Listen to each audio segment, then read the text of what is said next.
menjelaskan mengenai bagaimana cara mempublish artikel di jurnal internasional. Cuma rasa-rasanya menjelaskan tentang publikasi internasional ini memang sebenarnya sih lebih cocoknya kalau udah proposal ya, setidaknya udah tahu mau ngapain. Cuma ya nggak apa-apa. Bagi yang memang kejar untuk bisa selesai segera, memang harus sudah tahu juga bagaimana caranya mempersiapkan syarat kelulusan. Jadi syarat kelulusan kita itu bukan cuma menulis tesis. Jadi kalau menulis tesis saja kan cukup proposal, kemudian seminar hasil, seminar tutup, mengikuti alur ujian.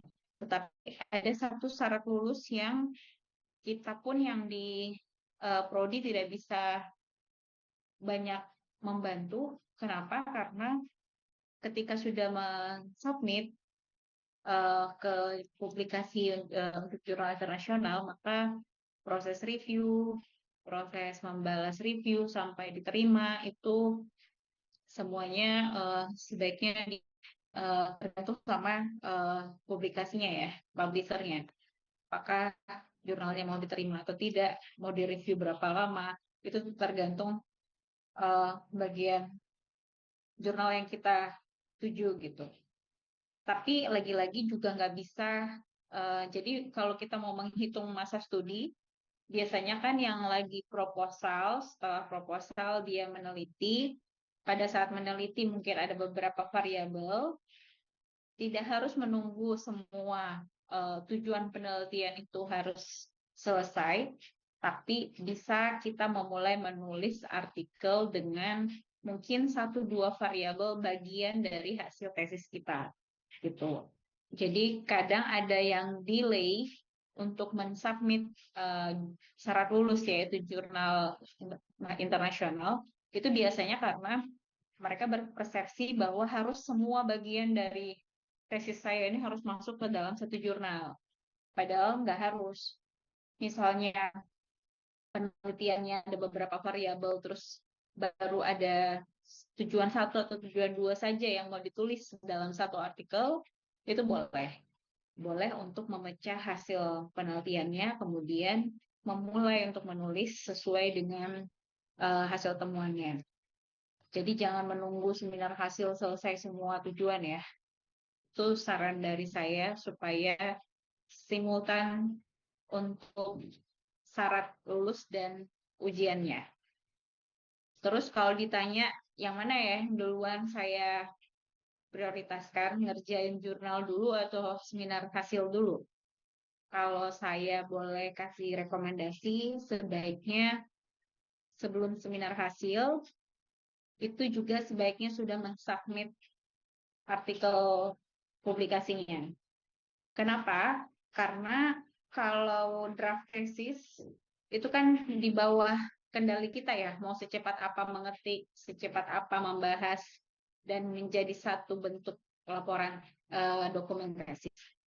Tapi kalau jurnal, kita nggak bisa buru-buru. Maksudnya kita tidak bisa memaksa orang lain untuk segera mereview hasil artikel kita. Kita nggak bisa maksa orang lain untuk membalas segera yang kita submit. Jadi untuk bisa kita menggunakan waktu dengan baik, sebaiknya memang artikel itu yang lebih diprioritaskan ditulis sebelum menulis tes seminar hasil yang komprehensif, sudah ada pembahasan dengan semua tujuan penelitian. Nah, apa yang perlu disiapkan? Tentunya kalau kita sebelum publish itu ada beberapa tahapan ya. Misalnya pertama kita pasti mencari-cari dulu jurnal apa yang cocok untuk kita jadi tuju untuk kita mau submit gitu. Jadi pada pertemuan kali ini saya coba mengambil salah satu materi dari hasil beberapa expert di bidang publikasi. Jadi ini bukan PPT saya ya. Saya hanya menyampaikan kembali isi dari materinya mereka, bagaimana menulis dan mempublish artikel internasional, karena menurut saya materinya mereka ini udah mewakili untuk bisa menjelaskan pertemuan kita hari ini. Nah, beberapa yang menjadi kita akan bahas adalah bagaimana kita, yang pertama adalah bagaimana kita mengevaluasi eh, jurnal-jurnal yang banyak sekali di internet. Kira-kira kita memilih jurnal yang cocok untuk bidang rumah sakitan itu apa? Itu yang pertama. Karena kadang orang bingung, ini saya udah punya artikel nih, udah saya tulis. Saya kira-kira mau submit di mana ya? Padahal sebenarnya sebelum kita menulis artikel, sebaiknya sih kita udah searching, udah tahu kira-kira akan ke jurnal mana kita akan submit artikel kita. Dan itu sedikit agak tricky karena karena dia sudah menulis artikel terus meminta orang lain untuk mensubmitkan, dia sudah seperti lepas kendali bahwa artikel itu akan diterima dan lain sebagainya. Dia tidak pernah melihat sama sekali bahkan itu jurnal dituju itu websitenya seperti apa bentuknya, sehingga pada saat sudah diterima dan tiba-tiba discontinue jurnalnya, sehingga tidak bisa digunakan lagi untuk syarat lulus. Jadi perlu berhati-hati pada saat memilih jurnal. Kemudian yang kedua, materi kita bagaimana juga melakukan submission jurnal ya, dan preparing manuskrip ke proofreading sampai ke kira-kira bagaimana tools yang kita gunakan untuk melakukan referensi. Nah, untuk mengevaluasi significance jurnal, kira-kira menurut Bapak Ibu, kenapa sih kita harus mempublish scientific publication ya? Sebagai seorang peneliti, kalau sekarang kan kita bukan peneliti ya, kita mahasiswa. Tetapi seorang mahasiswa ini ada syarat lulusnya menulis sebuah artikel yang harus dipublish. Jadi harus ada publikasi jurnal. Dan tunggu dulu sebelum saya melanjutkan. Semuanya apakah sudah paham apa itu jurnal? Ada yang belum paham? Nanti dari tadi saya ngomong jurnal-jurnal tapi nggak ngerti jurnal itu yang mana ya. Semuanya sudah paham jurnal itu yang mana yang dimaksud jurnal? Paham, Bu. Paham. Paham ya? Jadi kalau membahas jurnal bukan berarti kita menulis tentang daily activity ya. Karena ada yang biasa bilang jurnal tuh nulis keseharian, list aktivitas. Jurnal tentunya sebuah tulisan ilmiah ya, tulisan ilmiah yang dipublish dan ada sistematika cara penulisannya. Ada yang menulis kemudian melakukan publikasi karena mau selesai graduate. Tapi ada juga yang meneliti kemudian melakukan publikasi karena dia adalah seorang saintis, dia seorang ilmuwan. Seorang ilmuwan tentunya akan selalu melakukan penelitian, melakukan publikasi, dan disitulah dia akan menekuni bidang ilmu itu. Sama seperti dosen, kalau dosen itu ada 3 tugas utama pendidikan, ada penelitian, ada pengabdian masyarakat. Nah, penelitian dan pengabdian masyarakat inilah yang bisa lakukan publikasi. Kalau misalnya kekhasan keilmuannya atau ke spesifik ilmunya lebih ke topik apa, dia akan biasanya kita akan melihat bahwa dia akan menulis secara general topik terkait itu.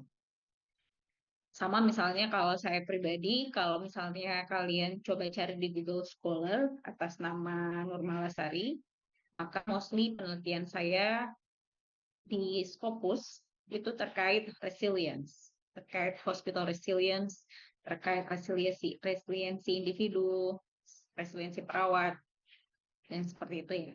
Jadi karena memang dari disertasi saya udah bidang fokusnya tentang resilience, ketahanan sebuah organisasi. Nah, kalau kita, karena sebagai mahasiswa nih, publikasi ini syarat lulus, maka mungkin sekarang niatnya adalah bukan sebagai seorang ilmuwan, tetapi bahwa ini sebagai syarat kelulusan. Dan karena ini syarat lulus, tentunya ini menjadi tiket Maksudnya kadang kita tuh semangat untuk datang ke kelas, untuk hadir kuliah, tetapi serajin-rajinnya kita masuk ke kelas untuk hadir kuliah, tetap juga tidak bisa selesai Mars kalau tidak memulai untuk menulis proposalnya, penelitian, kemudian publikasi. Jadi mode yang seperti ini, mode teaching, ikut kuliah hanya di semester 1 dan 2.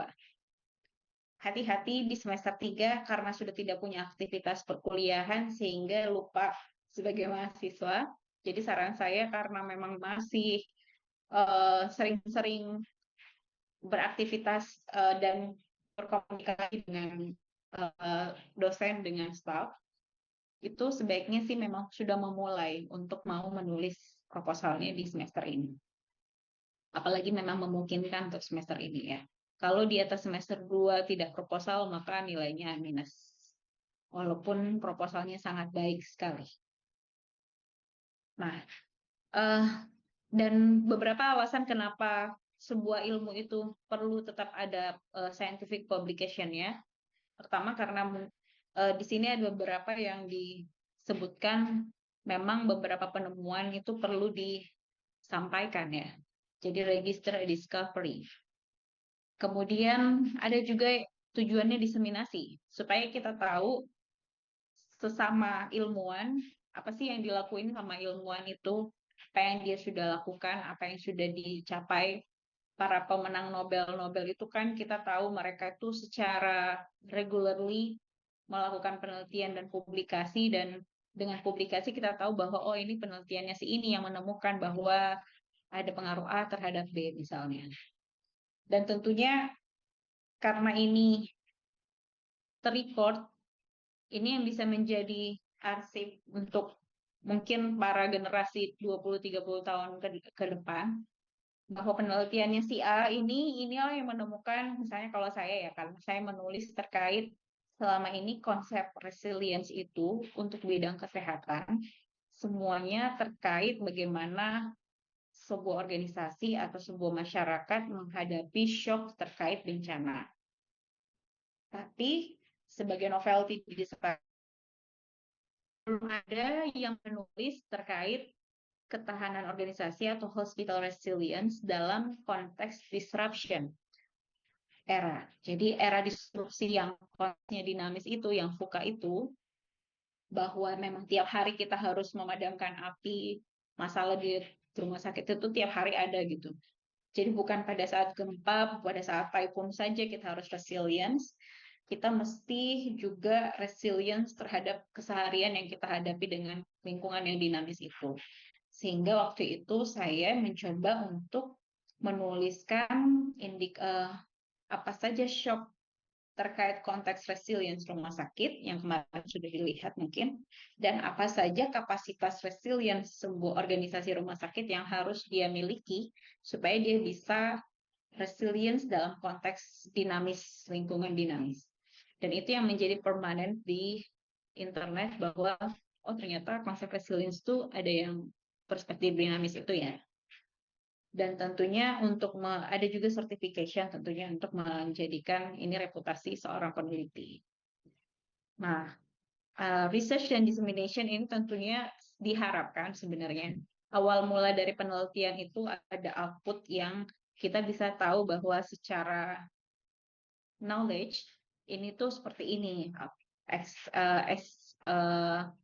bagaimana yang sedang terjadi gitu. Kita tahu apa yang existing gitu terkait knowledge itu tentang topik itu. Sebenarnya diharapkan ketika orang sudah tahu bahwa dari seluruh dunia itu sudah meneliti dari sisi ininya, sisi ininya, sisi ininya. Sebenarnya sih yang paling diharapkan adalah penelitian itu punya outcome dan impact ya. Misalnya kalau dalam penelitian banyak bagaimana membuat beras tanpa harus ditanam di tanah misalnya, orang-orang akan menjadikan penelitian itu biar bisa kita menanam padi, tapi bukan harus ada mataharinya, nggak harus ada di sawahnya gitu. Dan mereka akhirnya bisa menanam padi di dalam gedung. Dan beberapa negara udah ada yang kayak gitu. Berarti kan salah satu penelitian yang coba bagaimana dia bisa membuat penelitian sehingga akhirnya ada impact-nya gitu.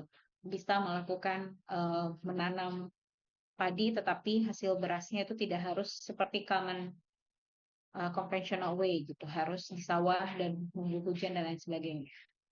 Nah, dan tentunya kita juga harus tahu bahwa untuk kita memilih untuk supaya bisa selalu meneliti, kita harus punya perasaan bahwa gimana ya kalau ini hasilnya nggak sama tuh sama peneliti yang lain yang sebelumnya. Kalau ada kesamaan, kira-kira walaupun ada sedikit kesamaan, ada nggak bedanya? Kalau misalnya eh, kita udah temukan kira-kira ini yang original, something new, atau mungkin ada orang lain yang sudah pernah menggali dari perspektif itu. Nah, seorang peneliti harus punya eh, rasa ingin tahunya itu seperti itu. Selalu ragu bahwa kalau saya udah temukan ini, kira-kira apakah memang secara kontribusi di bidang itu orang lain kira-kira udah teliti belum ya? Kira-kira kalau dia pun sudah teliti, bedanya di mana ya? Oh, ternyata konteksnya beda. Ternyata lingkungan yang dia pakai untuk sampel misalnya berbeda. Ada yang emergency, ada yang not emergency, misalnya seperti itu. Kemudian salah satu juga yang perlu dipertimbangkan pada saat kita memilih jurnal adalah jurnal tersebut apakah memang jurnal uh, yang spesifik untuk topik kita. Jadi kalau kita lihat di sini beberapa yang kita klasifikasikan untuk orang-orang yang akan membaca jurnal tertentu, ada jurnal yang memang menargetkan the super super specialist. Jadi mungkin kalau di bidang ilmu eksakta ada beberapa yang memang khusus misalnya khusus gempa bumi gitu. Semua penelitian tentang gempa bumi bahkan bukan gempa buminya tapi mungkin tentang cara mengukur tanah lunak bagian pada saat gempa itu dibahas di situ. Atau kalau dari bidang manajemen rumah sakit, misalnya dia khusus bahas tentang digital marketing in healthcare, misalnya. Jadi itu kan super super spesialis ya. Dia membahas marketing, tapi bukan marketingnya, tapi digital marketingnya di bidang kesehatan. Jadi ada juga jurnal yang sangat spesifik seperti itu. Tetapi ada juga yang mungkin just spesialis dia lebih general lagi topiknya misalnya health services. Health services itu kan sangat general. Maksudnya tentang vaskes boleh dibahas di situ dan apapun tentang vaskes dengan segala bidang kajian di sana, misalnya itu manajemen mutu, manajemen SDM atau apapun, itu bisa masuk di health services. Nah, hmm, tapi yang menjadi harus perlu aware juga adalah ini ada saran dari Profesor Stephen Gould. Jadi kadang-kadang kita tuh mensubmit paper, mensubmit artikel. Tapi dia tuh seperti ya submit aja. Yang penting kita udah nulis. Dia sama sekali nggak pernah buka jurnal yang ada di uh, pada jurnal yang dituju itu. Dia nggak pernah buka jurnal apa yang sudah publish. Mungkin dia juga nggak pernah ngelihat websitenya seperti apa bentuknya. Kemudian dia juga mungkin nggak pernah melihat kira-kira apa sih guideline of author pada jurnal tersebut, sehingga sangat mudah bagi editor itu menolak tulisan kita apa untuk orang-orang yang memang nggak perhatikan apa sih yang jadi interest dari jurnal ini. Biasanya kan ada scope of jurnal. Scope-nya itu tentang bidang apa saja. Jangan-jangan tentang farmasi, jangan-jangan tentang biomedik dan lain sebagainya. Walaupun di sini ada kata health, tetapi scope of jurnal itu menjadi perlu diperhatikan. Dan itu yang banyak terjadi sebenarnya juga di lingkungan akademisi ya. Biasanya karena pengen segera memenuhi syarat untuk jabatan, untuk Yafung, terus nulis saja, tapi nggak punya waktu untuk membuka jurnal yang dia tuju, itu guideline-nya seperti apa. Akhirnya dia menyerahkan ke orang lain untuk mensubmit, dan yang namanya artikel itu kan di dalam artikel itu ada referencing ya. Ketika referensinya itu satu jurnal itu beda cara citasinya, tentunya orang yang kita minta tolong itu nggak punya daya untuk bagaimana cara ngubahnya, orang referensinya ada di Mendeley laptop kita gitu. Jadi hati-hati pada saat meminta orang lain untuk mempublish atau mensubmitkan jurnal kita. Memang kita harus aware dulu bahwa kalau minta tolong di jurnal ini, tolong bantu untuk eh, pindahkan juga eh, pindahkan juga semua sumber semua yang referencing kita, kalau bisa kasih orang itu juga, supaya ketika diminta berubah format, cara citasi, kemudian cara bagaimana kita template jurnalnya itu berubah, maka mereka bisa melakukan penyesuaian. Jadi memang sebenarnya sih pekerjaan menulis artikel itu saja susah. Setelah artikel pun ada, ternyata juga cukup sulit untuk bisa diterima dalam sebuah jurnal untuk accepted. Nah, dalam penjurnalan itu biasanya ada yang namanya bagaimana kita melihat jurnal itu bagus apa tidak. Jadi ini ada beberapa pertimbangan. Kira-kira jurnal yang dituju itu udah bagus apa belum? Di sini ada saran, kita bisa ngecek di Skimago ya. Jadi kalau misalnya Bapak Ibu melihat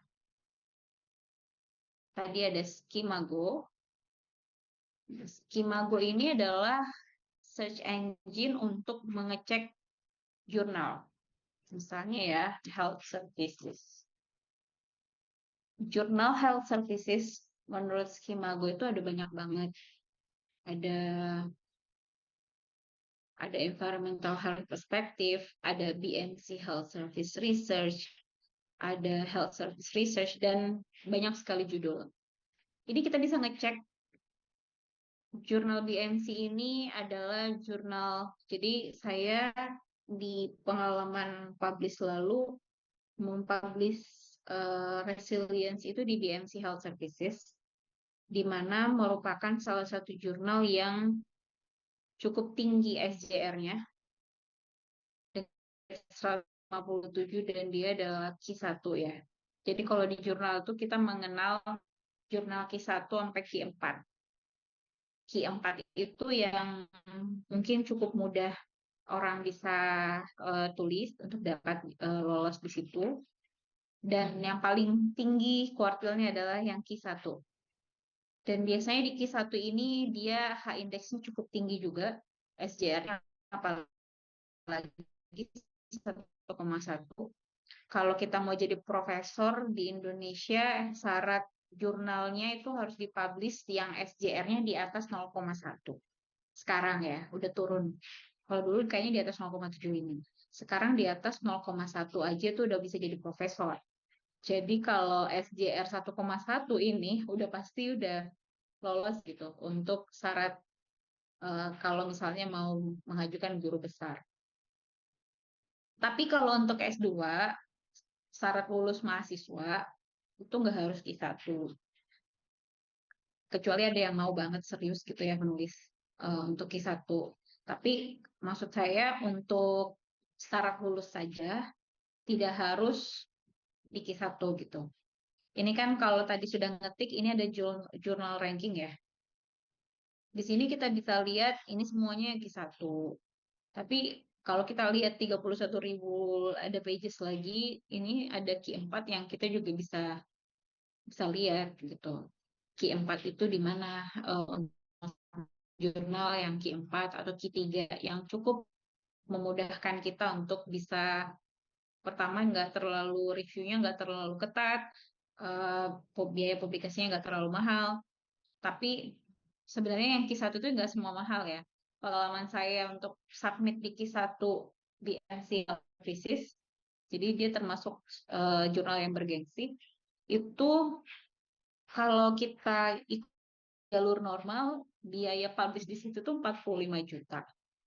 Tapi alhamdulillah dengan konsep hospital resilience, 2 kali publish di sana saya tidak bayar apa-apa.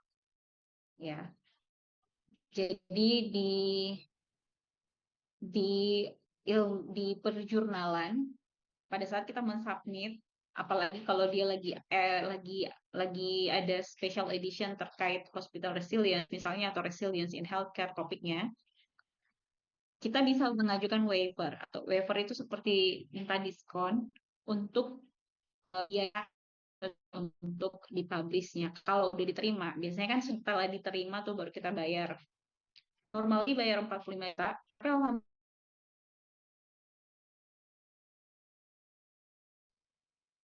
itu bargaining bahwa dia udah terima paper saya, tapi saya nggak punya dana segitu untuk bayar. Saya juga nggak buru-buru amat harus publish di situ, tapi alhamdulillah dia mau terima. Oh, ya udah, nggak usah bayar.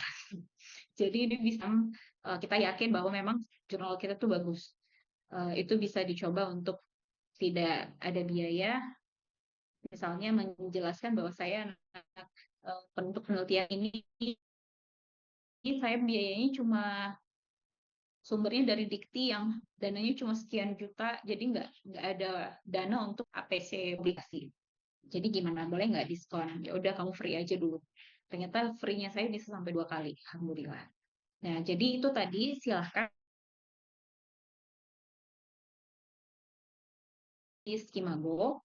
Di situ bisa ngecek dia apakah terindeks Scopus dan Ki berapa gitu. Dan tentunya ini beberapa contoh juga. Biasanya kalau kita lihat jurnal itu isinya orang Bangladesh, India, Indonesia saja, itu bisa-bisa jaga-jaga. Itu bisa saja jurnal predator atau jurnal yang akan discontinue, calon-calon discontinue. Jurnal yang bagus tentunya dia itu dari berbagai negara yang juga ada proses reviewnya, tidak langsung diterima saja, ada proses review dan jelas mekanisme feedbacknya sampai kita diterima gitu. Jadi sekali lagi perlu hati-hati karena kadang karena kita udah pepet mau selesai, kita jadi nggak kepikiran jurnal itu bagus apa enggak, yang penting butuh accepted aja gitu. Tapi hati-hatinya karena untuk yang jangan-jangan udah accepted, kita udah bayar mahal, yang kadang kalau kita buka websitenya saja untuk mau meluangkan diri untuk mengecek berapa sih biaya APC di website jurnal itu, ternyata misalnya cuma $300. Tapi orang lain ngasih kita biaya sampai 18 juta untuk nge-submit, untuk publish di jurnal tersebut. Karena kita membayar jasanya dia untuk mau melihat guideline autornya, guideline untuk mensubmit dan lain sebagainya. Jadi untuk yang tidak familiar mensubmit jurnal, saran saya bersama-samalah dengan teman-temannya. Jangan sendiri untuk mensubmit. Kalau bisa, kalau ada yang sudah sangat familiar terhadap jurnal, bisa membantu submit teman-temannya gitu. Daripada misalnya kita udah membayar 18 juta untuk syarat lulus misalnya, tapi ternyata juga jurnal yang disubmit itu adalah jurnal yang akan discontinue bulan depan. Jadi sayang, udah nulis, udah keluar duit, ternyata nggak dipakai juga untuk syarat lulus. Jadi hati-hati. Beberapa sih juga ada yang lewat dosen tertentu yang membuka jasa seperti itu, tapi sekali lagi menurut saya hati-hati. Karena pertama rate yang dia kasih akan bisa 2-3 kali lebih tinggi dibanding APC pada website jurnal tersebut. Terus sekali lagi pada saat pun juga kita udah di accepted, saya pernah mengemail untuk menego biaya APC. Misalnya dia minta 11 juta. Saya tawar nih, boleh 6 juta aja nggak? Ternyata ada juga yang mau terima dengan 6 juta. Walaupun setelah dia terima, saya nggak jadi juga mau publish di situ. Jadi setelah ngetes ternyata editor publish jurnal itu juga boleh kok kita email untuk minta biaya diskon untuk publikasi. Jadi bayangkan kalau ada satu orang yang dengan jasanya dia kita bayar 18 juta, terus ternyata cuma bayarnya cuma sekian dolar, cuma 5 juta. Dia cuma bantu submit doang, bukan menulis jurnal kita. Jadi itu banyak yang melihat itu sebagai peluang pekerjaan ya. Tapi hati-hati. Jadi saran saya sih untuk di Mars nanti, sebelum mereka mensubmit ke jurnal, mungkin ada satu orang sepertinya saya yang akan bertugas untuk ngecek apakah jurnal yang dituju ini adalah jurnal yang baik dan boleh dipublish di jurnal tersebut. Jadi itu yang menjadi upaya kita supaya tidak hati-hati, bukan jurnal yang akan discontinue atau jurnal predator. Nah, ini ada beberapa website untuk mencari jurnal yang baik. Rata-rata sih mungkin ada yang ke Science Direct, ada yang ke Springer. Taylor and Francis ini juga ada. Ini mereka ada para publisher jurnal, di mana akan banyak sekali jurnal di situ. Dan ini kalau nggak salah Science Direct atau Springer yang Unhas tuh udah langganan gitu. Jadi boleh bisa akses langsung jurnal secara free karena Unhas sudah kerjasama. Jadi nanti coba tanya deh sama Rani, di perpustakaannya Unhas sekarang itu yang untuk akses Science Direct ada nggak akunnya supaya bisa cari jurnal-jurnal yang bagus. Jangan menulis dengan jurnal-jurnal dari Indonesia. Biasanya pembimbing agak jarang tertarik untuk melihat hasil jurnal Indonesia. Setelah jurnal itu kita pilih bahwa oh saya mau publish jurnal di sini. Jadi coba kita lihat apa yang menjadi latest issue or edition.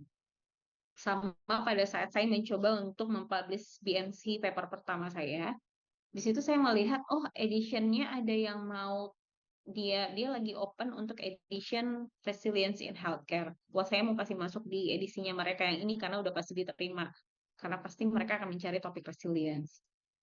Ini yang menjadi alasan kenapa semakin yakin mau ke BMC walaupun nggak punya duit.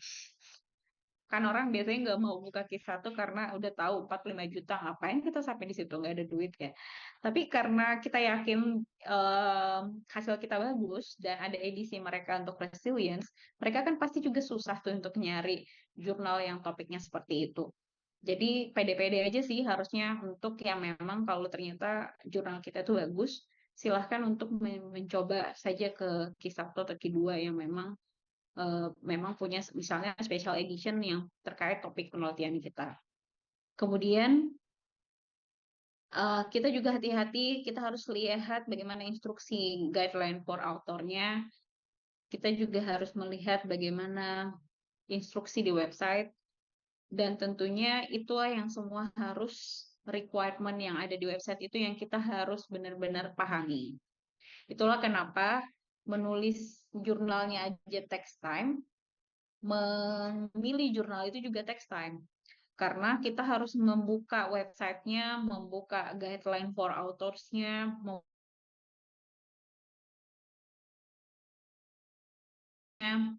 itu tuh memang butuh ketekunan gitu, perlu tekun. Dan kalau memang sebagai mahasiswa, kebetulan waktu itu karena mahasiswa S3, jadi tentunya serius untuk mengerjakan itu dengan baik. Cuma kalau nyambi, misalnya sekarang sebagai dosen mau meneliti dan menulis jurnal itu kayaknya agak susah karena saking padatnya aktivitas lain, jadi nggak bisa melis semua guideline for authors yang baik untuk di jurnal. Tapi karena mahasiswa, ya berarti punya waktu harusnya untuk mencari dari sekarang, saya mau jurnal ini, oh ini syarat guideline of authors-nya, bagaimana cara menulisnya, pakai jenis tulisan apa, cara citasi referensinya seperti apa, kita udah cari tahu. Biar nggak dua kali bekerja ya pada saat menulis. Nah, ketika kita sudah tahu style dan format dari sebuah jurnal, maka kita udah bisa memulai preparing the draft article. Karena untuk supaya kita bisa menulis dengan smooth, tentunya kita sebaiknya sih mengikuti guideline pada jurnal tersebut. Jadi pada saat draft article, kalau bisa di print itu guideline for authors-nya, GFA-nya. Itu yang bisa kita tahu bahwa oh begini untuk syarat nulis judulnya harus begini sekian kata. Untuk abstraknya harus ada isinya apa. Untuk cara referensinya harus dalam style seperti apa. Itu ada di guideline for authors. Jadi sebaiknya pada saat menulis draft artikel, memulai menulis sudah memilih guideline for authors yang kita jurnal yang kita tuju gitu. Jadi setelah kita mendraft artikel, kita kan akan melakukan submit. Jadi dan setelah disubmit, belum disubmit. Setelah dikirim untuk disubmit, itu ada proses sebaiknya kita melihat orang lain membaca jurnal kita gitu. Jadi dia peer review. Biasanya sih kalau di prodi tentunya dosen pembimbing. Dosen pembimbing perlu meluangkan waktunya untuk membaca jurnal draft artikel mahasiswa supaya bisa menyiapkannya apakah udah sesuai dengan guideline, apakah konteks isi cara menyajikan datanya sudah bagus, dan kira-kira pembahasan dan limitation-nya pada kesimpulan juga sudah bagus cara nulisnya. Sampai yakin semua checklist guideline for authors-nya itu udah terpenuhi, baru kita submit ke editor jurnalnya. Jadi beberapa komplain ini selalu terjadi pada orang Indonesia ketika dia sudah mensubmit, kemudian udah di-review nih sama beberapa reviewer, ada 2-3 reviewer. Tetapi banyak yang lama banget baru dia balas hasil reviewnya untuk menulis revisinya. Jadi orang sudah semangat membaca paper kita, dia sudah ngasih poin-poin, tolong perbaiki introduction-nya kurang ini, metodenya kayaknya perlu dipertajam, bagian discussion-nya kayaknya membingungkan, bisa tambahkan limitation pada conclusion. Itu udah banyak listnya dari reviewer yang harus kita perbaiki. Dan berarti kita harus melakukan revisi draft yang kita submit. Nah, pada saat kita merevisi itu, untuk mensubmit hasil revisi, itu orang Indonesia kadang malas gitu untuk membalas email orang untuk mau merevisi sesuai dengan poin per poin dari reviewers gitu. Jadi mereka ini udah bukan common, maksudnya udah Indonesia tuh udah tahu kalau orang Indonesia yang submit tuh kayak gitu caranya. Dia selalu slow respon untuk revisi draft. Jadi sebaiknya karena kita kejar waktu gitu ya, kita dikejar waktu untuk bisa selesai tepat waktu, maka semuanya dari proses submit, memperbaiki revisi, harus sebaiknya sih fokus untuk diselesaikan sesegera mungkin. Kalau BMC itu biasanya dia kasih waktu 2 minggu untuk memperbaiki. Oke, kemudian yang penting lagi adalah kita perlu melakukan submit ya. Pada saat mensubmit manuskrip, tentunya yang paling bingung adalah misalnya ini yang pertama, susah lah ya kita publish di Q1 atau di BMC. Kira-kira bagaimana ya supaya kita bisa English-nya bagus pada saat menulis, bagaimana menyiapkan manuskrip, bagaimana kira-kira gambarnya, tabelnya, bentuk tabelnya harus seperti apa. Itu semuanya tentunya tergantung dari topik kita sekali lagi. Banyak yang itu ragu-ragu karena memang dia tidak membaca guideline for authors-nya gitu. Jadi mereka membaca, mereka menulis tetapi tidak mengikuti guideline for authors sehingga cara menulis cara menyajikan tabel, menulis gambar, abstraknya harus berapa kata, terus kira-kira untuk ini scope jurnalnya akan cocok apa enggak, itu karena kita sama sekali tidak pernah mengunjungi website jurnal tersebut untuk mendapatkan jawaban dari semua pertanyaan ini. Kalau kita bertanya ke dosen, Bu, kira-kira boleh nggak di sini? Boleh nggak di sini? Tentunya dia nggak tahu karena dia juga nggak buka website itu. Jadi, the only yang harus cari tahu adalah kita sendiri untuk ngecek jurnal tersebut, websitenya seperti di mana, terus guideline for authors-nya seperti apa. Karena nggak mungkin juga dosen tuh tahu guideline for authors untuk semua jurnal. Kenapa? Karena tidak ada standar guideline for authors. Setiap jurnal punya guideline for authors-nya masing-masing. Kalau submit di BMC Health Services harus spasi sekian, harus kasih nomor di setiap baris pada saat draftnya, kemudian harus referensinya style apa, itu style guideline for authors-nya BMC Health Services. Tapi ketika kita mensubmitnya ke jurnal lain, misalnya ke BMC Public Health, tentu saja guideline for authors-nya bisa saja berbeda. Jadi kita harus mencoba untuk ngebuka website dan download guideline for authors-nya. Jangan jangan main nulis-nulis aja terus submit saja, itu berarti seperti kayak sengaja untuk mau ditolak sama editor gitu. Karena editornya pikir ngapain ini orang memenuhi sistem saya, mending saya langsung tolak aja daripada saya harus memberitahukan bahwa mereka belum baca apapun dari guideline for authors gitu. Jadi mending ditolak aja daripada memenuhi sistem kita yang banyak sekali antrian untuk mau direview. Jadi sekali lagi guideline for authors itu yang sangat penting. Itu yang menjadi acuan pada saat kita menulis, dan kita harus biasanya sih minimal kalau kita sudah ikut guideline for authors, kalau di BMC kita sudah melewati satu fase yaitu quality control-nya editor.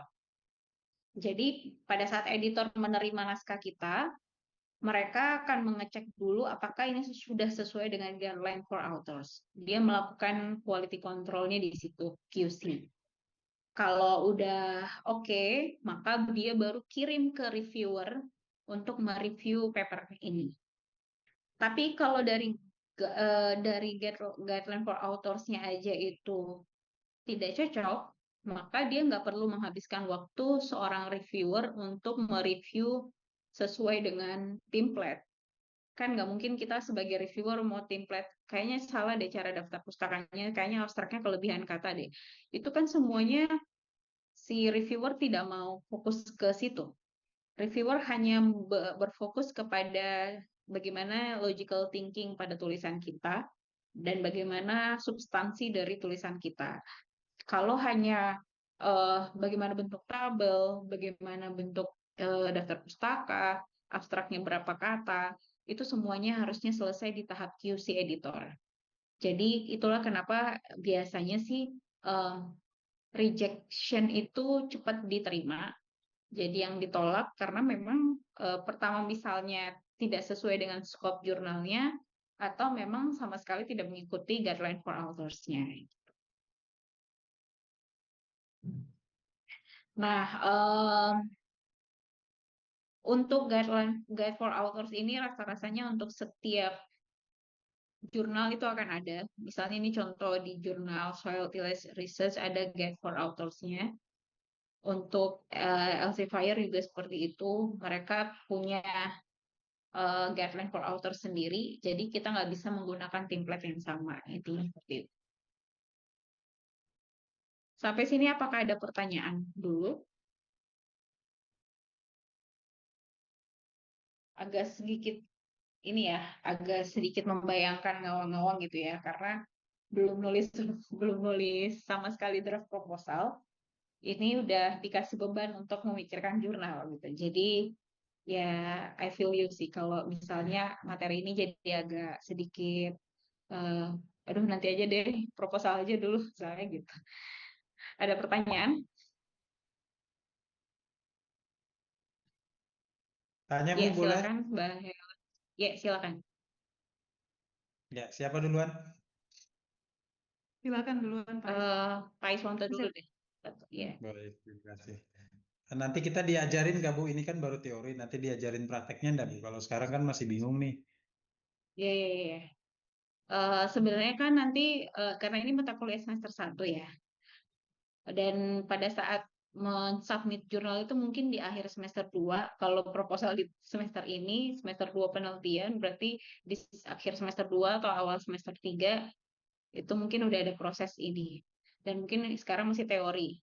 Kalau misalnya nanti ada butuh bantuan, saya rasa sih kayaknya kita yang di prodi itu tetap bisa ditanya langsung ya terkait ini. Untuk prakteknya, kalau misalnya masih ada sesi saya di mata kuliah ini, mungkin saya akan mencontohkan proses submit di BMC ya, yang bagaimana prosesnya dari guideline for authors-nya sampai mensubmit. Karena itu kan setiap sistem juga beda-beda yang mau diisi seperti itu. Tapi boleh bertanya kok Kak nanti. Baik Bu, nanti saya nanya Ibu Ya, aja ya. iya, silakan Pak. Silakan Bu Helen. Ya, izin tanya nih, Bu Mala. Eh, Tadi kan menjelaskan tentang style dan format jurnal itu disesuaikan. Yang saya tanyakan untuk format proposal kita tuh apakah ada yang sama dengan format jurnal tertentu atau memang setiap format berbeda antara proposal dan jurnal. Kemudian yang kedua tadi ada menjelaskan juga tentang special edition itu maksudnya apa ya, Bu? Terima kasih. Oke, terima kasih. Yang pertama terkait proposal kita kira-kira sama nggak sama format jurnal? Mostly sih menurut saya isi, jadi bukan proposalnya ya. Kalau proposal itu kan baru sampai metode. Eh, tapi kalau kita misalnya menulis hasil, jadi belum belum ujian hasil, beberapa isi dari ujian seminar hasil kita itu kita udah bisa ekstrak menjadi format jurnal. Di dalam jurnal itu kan ada latar belakang, ada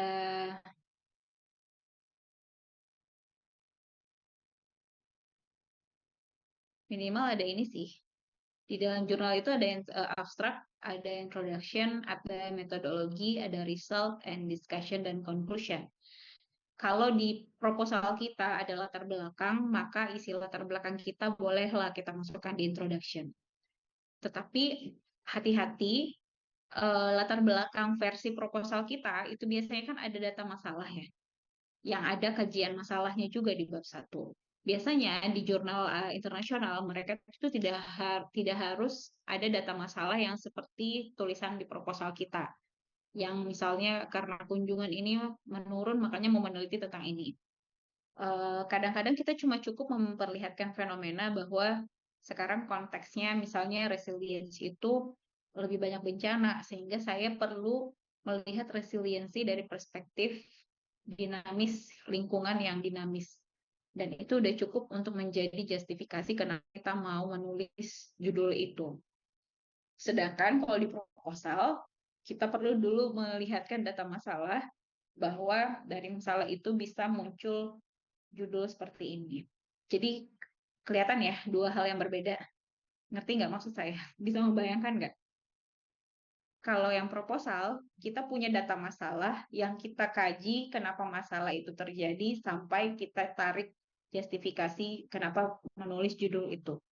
Tapi kalau di jurnal, tidak harus ada data masalah seperti itu yang ada di proposal.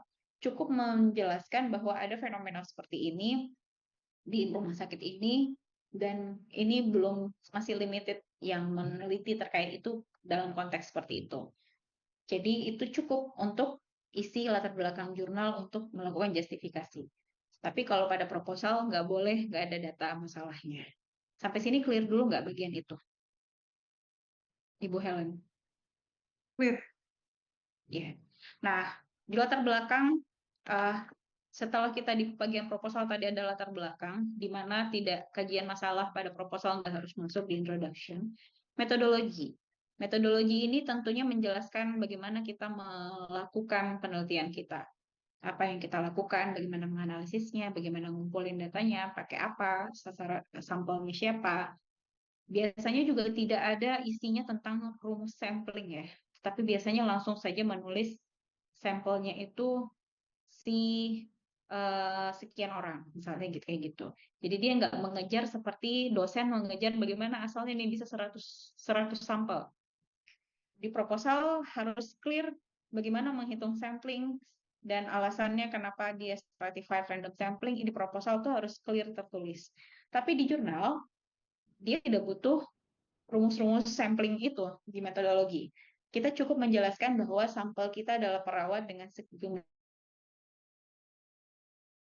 jumlahnya sekian dan cara samplingnya dengan misalnya purpose random sampling. Itu enough untuk jurnal. Tapi di proposal dia cukup banyak yang harus dijelaskan. Metodologi juga clear ya, apa bedanya untuk di jurnal dan proposal? Cukup clear? Clear. Ya. Begitupun di result. Di result bisa saja di proposal di tesis kita dia ada hasil univariat, bivariat, pengaruh A terhadap B. Tapi kalau di artikel kita misalnya kita cuma mau fokus tujuan khusus nomor 1 dan 2, maka kita tidak harus memperlihatkan hasil univariat atau hasil yang kompleks yang ada di tesis kita. Kita cukup ambil saja yang sesuai dengan aims pada introduction di jurnal yang kita tulis. Jadi cuma misalnya tujuan khusus 1, 2, 2 itu yang akan jadi judul artikel kita, maka pasti saja isinya itu berbeda juga dengan tesis kita. Karena kita cuma mau ambil tujuan 1 dan 2 yang menjadi judul jurnal kita. Apakah judul jurnal kita itu persis sama dengan judul tesis? Belum tentu. Kenapa belum tentu? Karena kita cuma ngambil 2 tujuan di tesis kita untuk dipublish di artikel, sehingga judulnya pengaruh A terhadap B itu adalah judul tujuan sesuai dengan tujuan khusus 1 kita. Jadi berbeda judul tesis dan judul artikel itu bisa saja terjadi. Karena kita cuma ngambil satu tahap, misalnya tujuan A terhadap B, pengaruh A terhadap B melalui C, itu tujuan satu tesis kita misalnya. Nah, maka result yang muncul di artikel fokus ke tujuan satu saja. Jadi dua hal yang berbeda. Jadi kalau kita lihat apakah ada yang formatnya sama, tentunya nggak ada yang formatnya sesuai dengan tesis kita. Karena cara penulisan jurnal, sekali lagi, silahkan di-download jurnal yang sudah publish di jurnal yang kita tuju. Mungkin secara garis besar isinya seperti ini. Ada abstraknya, ada introduction-nya, di mana introduction-nya itu sesuai dengan data yang kita mau tampilkan di result. Kalau introduction-nya itu kalau result-nya itu hanya isi tujuan khusus satu kita, maka introduction kita juga harusnya fokusnya tentang topik judul tujuan khusus satu kita aja. Misalnya ada nih salah satu mahasiswa, dia melakukan studi marketing, segmentasi, targeting and positioning di rumah sakit A.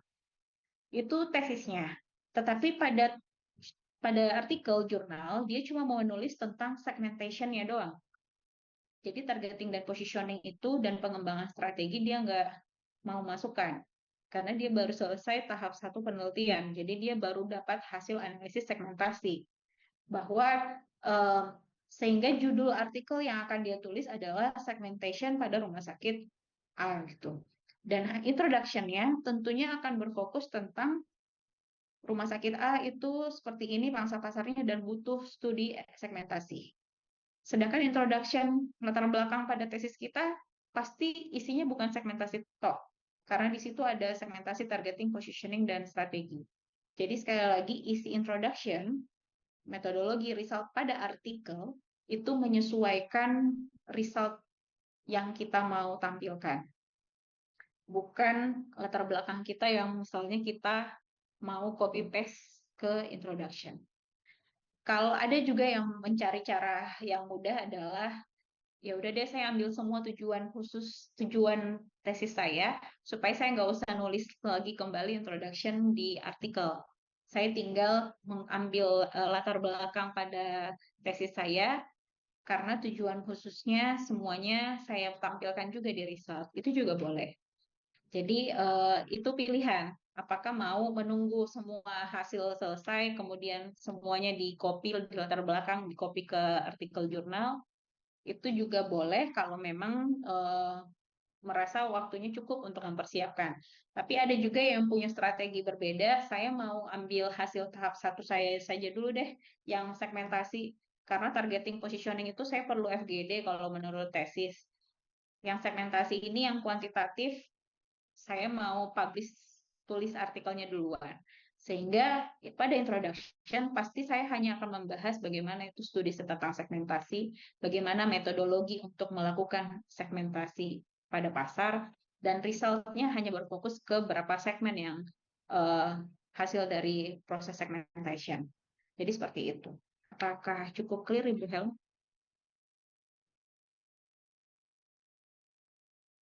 Clear, terima kasih Bu Mala. Ya. Pertanyaan yang kedua tadi terkait special edition ya. Ini saya coba bukakan jurnal BMC Health Service. BMC Health Services ini part of Springer Nature, di mana dia kalau kita lihat websitenya, udah jelas aims dan scope dari jurnal ini. Jurnal ini spesial fokusnya pada digital health, tentang tata kelola, tentang kebijakan kesehatan, tentang health system quality and safety, healthcare delivery, jadi pelayanan kesehatan secara umum masuk, access to healthcare, financing, implementing reform and health workforce (MSDM). Jadi dia cukup luas cakupannya, sehingga ketika kita mau untuk mahasiswa Mars, menurut saya kalau health service research itu pasti koneksi, bisa masuk sebagai skopnya. Terus apa yang dimaksud dengan edition yang tadi? Ini contoh latest collection open to submission. Ini adalah beberapa edisi yang dia coba open untuk yang mau mensubmit tulisan yang terkait beberapa topik yang tertentu ya. Misalnya latest collection open to submission, dia mencari jurnal yang terkait implication of AI pada patient care. Dia lagi cari bagaimana improving access tuberculosis prevention treatment. Dia lagi cari tentang access to sexual and reproductive health services pada rural setting. Di sini Joy bisa klik here for all journal collection. Dia ada banyak topik yang improving health literacy misalnya. Ini deadline-nya ada 12 September 2025. Atau development health service complex intervention. Sebenarnya di edition-edition kayak gini ini kita jadi bisa ini yang udah publish ya. Kita jadi bisa tahu bahwa oh ternyata ada ya yang mau bikin edisi jurnal khusus topik-topik tertentu gitu. Dan kadang-kadang kalau saya waktu itu yang ini, Resilient and Responsive Health System in a Changing World. Pada collection ini saya mencoba untuk bisa mempublish jurnal di sini gitu. Nah, ini Developing Resilience 2023 ya. Di sini menjadi salah satu artikel yang saya coba masukkan karena menurut saya sangat cocok dengan topik disertasi saya mengenai hospital resilience. Topiknya dia adalah Resilient and Responsive Health System in Changing World. Jadi itu contoh kalau dia jurnal-jurnal tertentu itu punya special edition. Jadi silahkan sebenarnya juga kalau kita mau cari ide, bisa saja lihat kekinian dari sebuah penelitian itu dari call of special edition kayak gini. Misalnya pada saat itu juga saya tahun 2021 belum ada penelitian yang membahas resilience di konteks disruption yang changing world tadi. Dan saya coba melihat jurnal yang special edition kayak gini, oh ternyata sekarang lagi yang lagi ngetren dan kekinian itu tentang AI use in patient care misalnya. Saya mau deh penelitian tentang ini karena ini lagi kekinian gitu. Atau saya mau lihat eh, bagaimana challenge yang older adult untuk mengakses digital health services. Jadi dia fokus ke para lansia, kira-kira untuk menggunakan digital health services itu seperti apa. Ini merupakan salah satu topik yang dianggap mereka cukup kekinian dan mereka buka special edition untuk topik itu. Jadi ini bisa menjadi ini ya, jadi referensi ketika kita mau meneliti terkait topik tertentu. Tapi kalau menurut saya yang biasanya strateginya kayak gini tuh anak S3. Karena S3 itu kan sudah kita mengalokasikan waktu yang cukup panjang untuk meneliti, itu yang menjadi dasar kita bahwa kita akan dikenal sebagai ahli apa nantinya. Kalau memang seorang dokter. Tapi misalnya kalau tidak serius amat juga pengen menjadi nggak harus jadi peneliti, tidak harus juga sih melihat special edition kayak gini. Cukup mencari di Skimago jurnal yang bagus, yang terindeks Scopus, minimal tidak discontinue, itu bisa kita jadikan jurnal yang dituju. Seperti itu. Apa ada pertanyaan lagi? Terima kasih, Bu Mala. Ya.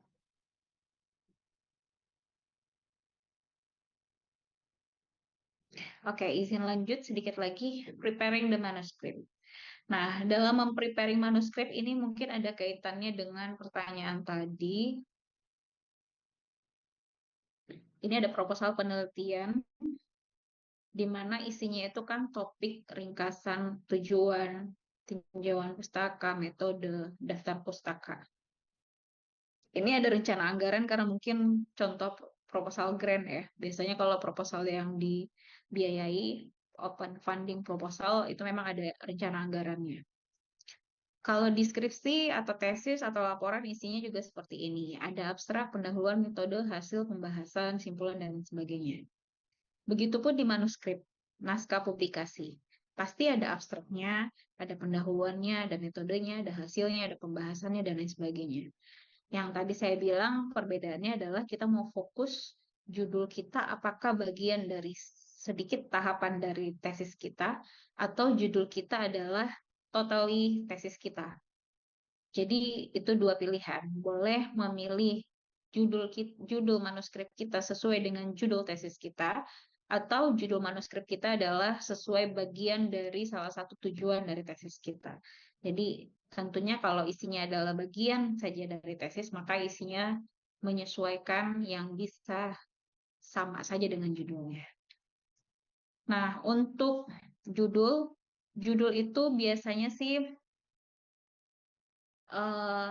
tentunya kita kalau tetap mempertimbangkan apakah judul itu menarik ya untuk bisa menarik potential readers. Karena agak sayang juga ketika kita udah menulis dengan baik, kita udah membaca dengan baik, tapi ternyata nggak ada yang baca jurnal kita gitu. Jadi memang sebaiknya sebuah judul jurnal itu harus yang sebaiknya juga mempertimbangkan kira-kira menarik nggak nih kalau orang dicek ya jurnal kita. Waktu itu saya mencoba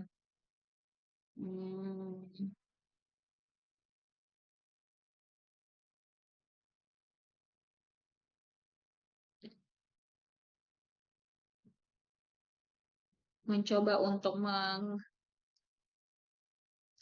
mencoba memilih jurnal itu memang sedikit melihat contoh judulnya orang gitu. Kadang-kadang kan kita kalau di judul tesis itu paling pengaruh, hubungan, analisis A terhadap A.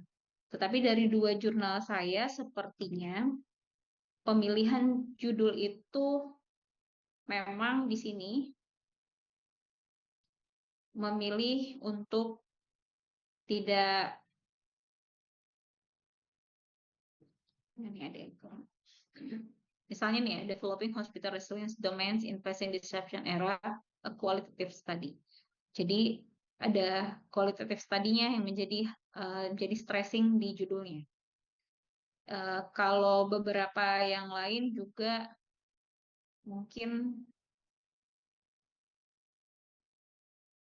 ini, Toward Hospital Resilience, a qualitative study on identification of hospital shock during disruption era in Indonesia.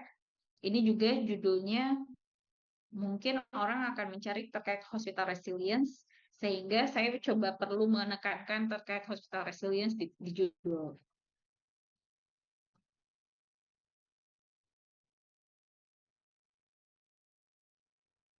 Nah, ini nanti untuk judul tentunya idealnya sih seperti ini ya, jumlah katanya. Kalau di Indonesia ini maksimal 12 kata, yang in English sebaiknya 10 kata, tapi sekali lagi ini tergantung guideline for author setiap jurnal. Ada juga yang sampai 20 kata dia masih oke. Jadi ini tidak, bahkan juga sama sekali ada yang tidak memberikan jumlah kata minimal untuk judul. Tapi ya sekali lagi kalau terlalu panjang juga nggak menarik gitu bagi orang untuk membaca. Jadi sebaiknya sih judul itu memang jadi pertimbangan. Tidak harus judulnya misalnya pengaruh A terhadap B di rumah sakit ini.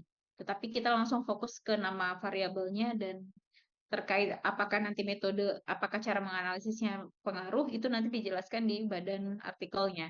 Tidak harus di-highlight pada jurnal, pada judul jurnal, judul artikelnya, mohon maaf. Nah, untuk abstrak ini juga rata-rata sih menjawab tentang background information, apa tujuannya, apa metodologinya, dan hasil, kemudian conclusion dan implication-nya.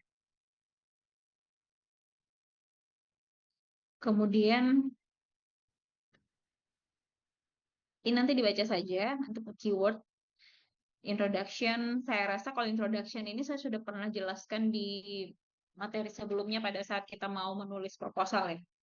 Pada dasarnya sih tentunya sebuah introduction itu ada gap dari apa yang sudah established gitu. Jadi kalau kita melihat ada showing gaps terhadap apa yang sudah orang teliti dan kita mau melihat dari sisi tertentu dan bagaimana kontribusinya untuk sebuah topik, maka itu sudah cukup untuk melakukan justifikasi kenapa kita mau meneliti tentang topik tersebut.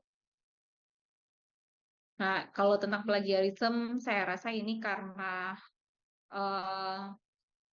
kalau di Turnitin itu kayaknya di bawah 20% atau 15% ya, yang sebaiknya kita tidak mengcopy dari orang lain, hasil orang lain ke artikel kita. Kalaupun kita mau mengambil ide orang lain, sebaiknya jangan kalimatnya yang kita copy, tetapi kita mencoba menjelaskan lagi dengan kalimat kita sendiri. Ini sama nih kayak kita biasanya gosip ya. Kalau ngegosip itu kan ada topik apa gitu. Si ini tuh cerita A, B, C, D. Terus ketika cerita ke temennya diparaphrase kan, supaya tidak plagiarisme. Akhirnya judulnya konteksnya jadi A, B, C, D, E, F, G, bahkan ada tambahan.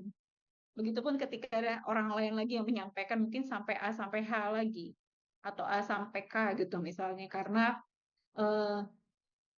itu tadi, itu merupakan salah satu sebenarnya bakat plagiarisme, yang dimana dia tidak mengcopy gitu. Dia bisa avoid plagiarisme dengan punya kemampuan paraphrase sebuah berita, sebuah informasi. Jadi sebaiknya dengan membaca sebuah jurnal, jangan malas untuk menuliskannya kembali dengan kalimatnya sendiri. Itulah kenapa pada saat kita menulis artikel, kadang-kadang nggak perlu baca jurnal dulu, orang lain dulu, tapi kita dulu yang menginterpretasi sesuai dengan konteks yang kita maksud gitu. Kita menulis aja dulu mengalir, setelah itu baru dibaca ulang lagi kembali, dikasih bikin sebagai yang agak formal cara membahasnya. Itu yang menjadi membuat tulisan kita itu lebih kita yang nulis gitu. Kalau kita melihat contohnya orang, maka kita akan terpengaruh menggunakan kalimat yang sama dari orang tersebut pada saat kita menulis sebuah kalimat. Terakhir dari bagian ini ada metode.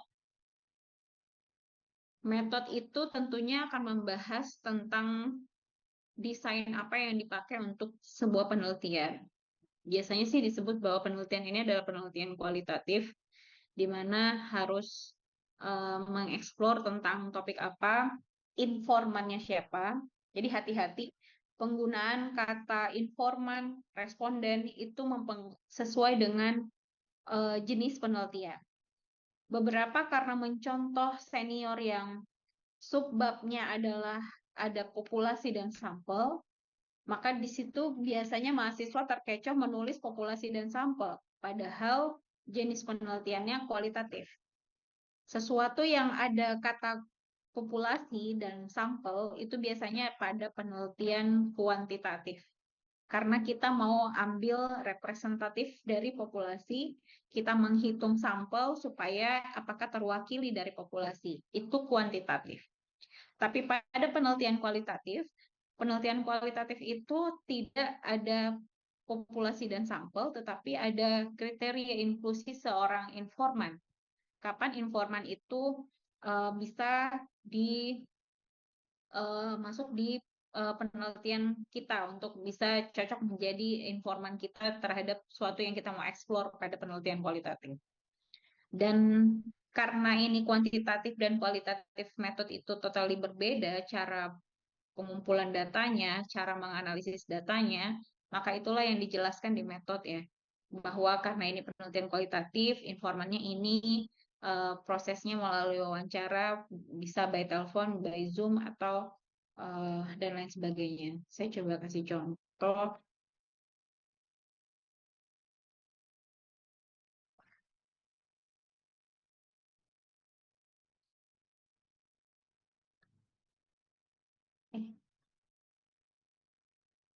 Ini contoh Developing Hospital Resilience, studi kualitatif, di mana di bagian abstraknya, kalau menurut guideline for authors-nya adalah kita menjelaskan background dari penelitian ini, dan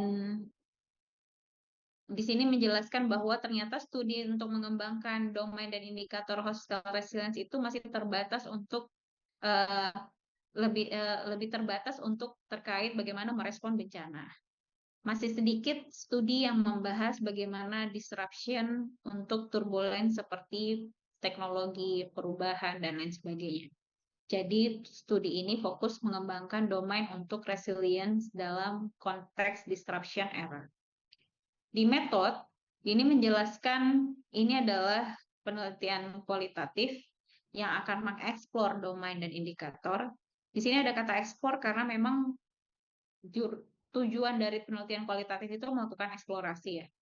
Dan key informants-nya adalah hospital expert, baik dari pemerintah, medical practitioner, dan academics. Total informannya ada 20 orang dengan cara semi-structure interview. Kemudian datanya dianalisis dengan grounded theory approach misalnya. Kemudian menjelaskan tentang result, apa hasil dari penelitian ini. Kemudian konklusi ada sekian domain yang untuk penelitian mengenai hospital resilience. Nah, secara konteks introduction itu tentunya menjelaskan tentang kenapa, tetapi beberapa jurnal hasil review ini dia meminta selain kita menjelaskan kenapa mau meneliti tentang ini, coba jelaskan tentang konsep resilience dan kenapa kita perlu comprehensive hospital resilience concept. Sampai dia menjelaskan overview hospital industry di Indonesia. Karena konsep resilience di luar negeri kan bisa saja berbeda. Konsep resilience di Indonesia ini kalau di konteks kita bisa saja adalah konteksnya tentang waktu itu tentang hazard vulnerability assessment ya kalau di akreditasi. Nah, kalau di kita ternyata di Indonesia konteks resilience yang untuk disruption itu belum ada tools-nya. Makanya kita mau meneliti tentang ini. Secara isi, Hanya metode ini menjelaskan tentang jenis desain penelitian, berapa jumlah informannya, kemudian menjelaskan tentang interviewnya seperti apa. Tentunya juga ada etik. Mungkin nanti pertemuannya siapa gitu ya, menjelaskan tentang persiapan etik. Kemudian bagaimana cara menganalisisnya. Dan tentunya kalau result ini lebih ke bagaimana cara menyajikan data kualitatif. Ya. Mungkin seperti itu ya, karena masih belum meneliti, saya nggak mau jauh-jauh menjelaskannya sampai in detail karena nanti akan kayaknya lupa juga. Jadi setidaknya punya bayangan gitu, mempersiapkan diri untuk melakukan penelitian, tetapi juga harus sudah aware, maka saya harus aware dengan jurnal mana yang harus saya siapkan untuk mempersiapkan syarat lulus Mars gitu. Oke, semuanya apa sudah siap menulis? Ya, insya Allah. Insya Allah. Ya. Insya Allah. Iya, karena kalau nggak mau menulis, syarat lulusnya nggak dapat gitu. Jadi emang harus dipaksa aja sih, menulis aja dulu, menulis aja dulu. Karena saran saya kalau sudah dapat judul dari pembimbing, maka boleh tempel kertas Manila di kamarnya untuk menggambar kajian masalah dan menggambar keterkaitan antar variabel. Jadi udah mulai menulis sedikit-sedikit. Oke, ada pertanyaan? Bu, izin bertanya, Bu. Ya. Ibu tadi di Simago kan banyak jurnal yang Q3, Q4. Terus kami taunya yang sepertinya bagus tapi tetap mudah bagi kami gimana ya, Bu? Nah, itu biasanya sih dari jasa orang yang cari tahu sama senior yang habis publish ya. Karena biasanya bertanya ke yang baru-baru selesai, itu salah satu fast track untuk ya udah ke situ juga deh biar diterima dan bisa lulus gitu. Jadi saran saya selain bertanya ke siapa yang sudah melakoni baru-baru diterima jurnalnya, dia kemana tujuannya dan berapa lama proses reviewnya, juga bisa biasanya bertanya ke, kan itu banyak tuh di Instagram jasa publish jurnal ya. Kalau saya dulu pendekatannya karena ini belum mensubmit, jadi baru konsul di adminnya. Saya mau dong topik kesehatan, kira-kira yang ketiga yang cukup cepat yang mana ya? Biasanya tuh mereka kasih tahu listnya. Di sini boleh Bu, di sini boleh, di sini. Tapi ini biayanya 18 juta, ini 17 juta, ini 21 juta. Misalnya gitu ya. Tapi minimal kita punya gambaran list jurnal, nama jurnal yang dia pede untuk dia bantu kita untuk mensubmit kan. Itu juga bisa jadi fast track menurut saya pada saat mau cari tahu yang mana yang mudah untuk cepat submit gitu.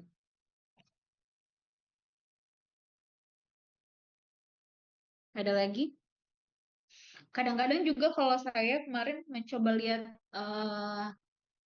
jurnalnya UI itu ada yang Scopus Q4 dan itu udah boleh jadi syarat lulus juga yang UI.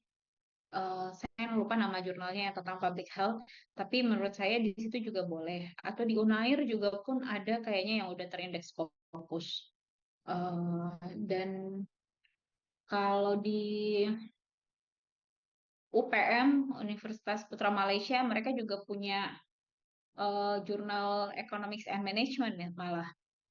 Itu kadang-kadang juga mungkin lebih mudah, cuma karena kita yang kadang-kadang fokus ke yang di Eropa, akhirnya lupa pada tetangga dan di Indonesia juga ada kok yang Scopus gitu. Jadi kalau bisa sih cari-cari dari sekarang juga untuk bisa yang mana yang memungkinkan. Karena kalau Indonesia atau masih publishernya kampus Malaysia, rasa-rasanya mungkin harganya masih di bawah 5 juta juga gitu untuk publish. Ya mungkin itu ya. Semoga sedikit membantu. Ada pertanyaan lagi?